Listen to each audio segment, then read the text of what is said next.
இந்த 2026ல் கும்பராசிக்காரங்க பணக்காரங்க ஆகணும்னா என்ன செய்யணும் சார்? 2026இல் அஸ்ட்ரோ தமிழா நேயர்களுக்கு கும்பராசி மக்களுக்கு பணக்காரர் ஆவதுக்கு என்னென்ன வழிகள் இருக்குது அப்படிங்கிறது இப்போ நம்ம பார்க்க போகிறோம். ஓகேங்களா?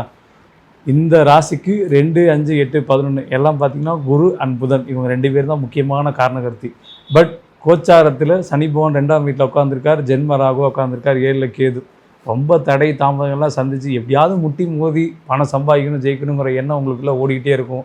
நிறைய பிரச்சனைகளை சந்திச்சிட்ருப்பீங்க.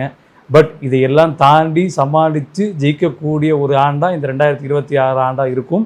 அதில் நீங்கள் பணக்காரன் ஆகிறதுக்கு சில சின்ன சின்ன ஸ்டெப்ஸ் சொல்கிறேன், ஃபாலோ பண்ணிக்கோங்க. குரு புதன். ஸோ குருனா கல்வி, புதன்னா வந்துட்டு பள்ளிக்கூடங்கள். ஸோ முடியாத பசங்க அப்படின்னு சொல்லி உங்கள் ஏரியாலேயே உங்கள் சொந்தக்காரங்களே கண்டிப்பாக இருப்பாங்க. தயவுசெய்து அவங்களுக்கு உண்டான ஃபீஸு, டேர்ம் ஃபீஸு இந்த வருஷம் ஒரு ஏப்ரல் மே இந்த மாதிரி ட்ரெயின் வந்து நீங்கள் கண்டிப்பாக கட்டுங்க. சார் அவ்வளோலாம் என்னால் கொடுக்க முடியாது சார் அப்படின்னா ஒரு நோட்டு புக்காவது வாங்கி கொடுங்க கடைசிக்கு. அதுவும் ஒரு கல்வி உதவி தான். இல்லை ஒரு ஹிந்தி டியூஷன் படிக்கிறாங்களா, அந்த ஹிந்தி டியூஷனுக்கு ஒரு ஃபீஸை கட்டுங்க. அதுவும் உங்களுக்கு ரொம்ப ஹெல்ப்ஃபுல்லாக இருக்கும். 2ல் சுக்கிரன் உச்சமாவாங்க. ஏற்கனவே எனக்கு பண பிரச்சனை நிறையா இருக்குது, எல்லாம் வைஃபை எப்படி சார் சந்தோஷமான ஊரை கூட்டி சுற்றுறது அப்படின்னா கடைசிக்கு நீங்கள் வந்துட்டு பார்த்தீங்கன்னா நம்ம கேரளா பக்கத்தில் இருந்தீங்கன்னா பாலக்காடு பக்கம் போயிட்டு வாங்க. இல்லை கர்நாடகா பக்கம் இருந்தீங்கன்னா வந்துட்டு கூர்க்கு போயிட்டு வாங்க. இந்த மாதிரி ஒரு சின்ன சின்ன இடங்களுக்கு போயிட்டு வாங்க. கண்டிப்பாக உங்களுக்கு பொருளாதாரம் சார்ந்த முன்னேற்றம் அப்படிங்கிறது படிப்படியாக நடக்க ஆரம்பிக்கும். சில பேருக்கு வெளிநாட்டு வெளி மாநிலம் அப்படிங்கிற ஒரு தொடர்பு கண்டிப்பாக இந்த காலத்தில் வேலை கிடைக்கும், பிஸ்னஸும் செட்டப் ஆகும். தயவுசெய்து குடும்பத்தை விட்டு பிரிஞ்சு கொஞ்ச காலம் நீங்கள் போனீங்கன்னா கண்டிப்பாக உங்களுக்கு பொருளாதார முன்னேற்றம் அப்படிங்கிறது ரொம்ப பிரமாதமாக பிரகாசமாக இருக்கும். ஏன் அந்த பிரகாசம் அப்படின்னு நான் சொல்கிறேன்னா, ராகு வந்து பார்த்திங்கன்னா இருந்தாலும் குருவோட பார்வையில் ராகு இருக்காங்க. ஸோ 1000 கோடி சூரிய பிரகாசம் அப்படிங்கிற மாதிரி அப்படியே ஜொலிப்பீங்க.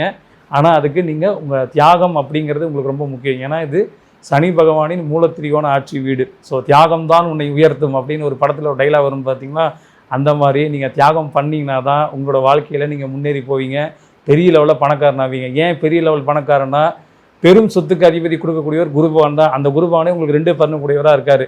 அவர் எங்கே இருக்கார்? காலச்சக்கரத்துக்கு 12ஆம் வீடு தான் உங்களுக்கு 2. அப்போ நீங்கள் கண்டிப்பாக பயணப்பட்டு ஆகணும். அதே மாதிரி 11ஆம் இடம் தான் வந்துட்டு கல்வி, அது காலச்சக்கரத்துக்கு 9வது வீடு. அப்போ நீங்கள் உதவி பண்ணியே ஆகணும். ஏன்னா வந்து குருபவான் வந்துட்டு தனுசு வீட்டிலேருந்து நேராக வந்துட்டு புதனோட வீட்டை பார்ப்பார். அதே மாதிரி இங்கே உட்காந்துக்கிட்டு கன்னி வீட்டை பார்ப்பார். ஸோ எப்படி பார்த்தாலும் நீங்கள் படிப்புக்கு ஹெல்ப் பண்ணி ஆகணும். ஆனால் யாருக்கு பண்ண போகிறோம், எதுக்கு பண்ண போகிறோங்கிறது ரொம்ப கேர்ஃபுல்லாக கரெக்டாக பண்ணுங்கள். மெயினாக வந்து பார்த்திங்கன்னா இதில் 3 செக்மெண்டேஷன் நீங்கள் உதவி பண்ண வேண்டி வரும். அதாவது படிக்கிற பசங்களுக்கு, விளையாட்டுத்துறை சார்ந்தவங்களுக்கு, இப்போ நிறைய பேர் கராத்தே, குங்ஃபு, மார்ஷியல் ஆர்ட்ஸு, அது போக சிலம்பாட்டம், கபடி, இந்த மாதிரி ஈவன் கேரம், இந்த மாதிரி விஷயங்களுக்கு ஸ்பான்சர்ஷிப் கிடைக்காது. ஈவன் இந்த கும்பராசியில் இருக்கவங்க நிறைய பெரிய பெரிய கம்பெனி இருப்பாங்க, கம்பெனி டெவலப்மெண்ட் ஆகலை, க்ரோத் ஆகலை, ஒரு மாதிரியாக இருக்கணும்னா இவங்களுக்கு நீங்கள் ஸ்பான்சர்ஷிப் பண்ணுங்கள்.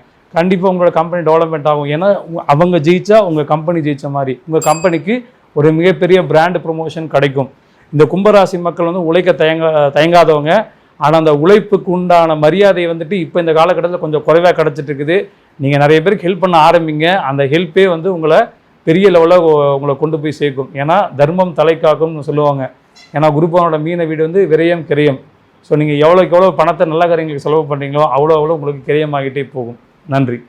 நீங்களும் இந்த வருஷம் பணக்காரங்க ஆகக்கூடிய வாய்ப்புகள் நிறையவே இருக்குது. கண்டிப்பாக ட்ரை பண்ணி பாருங்கள். ஸோ தொடர்ந்து சுவாரஸ்யமான ஜோதிடம் மற்றும் ஆன்மீக ரீதியான விஷயங்களை தெரிஞ்சுக்க நம்ம அஸ்ட்ரோ தமிழா சேனலை ஃபாலோ பண்ணிக்கோங்க.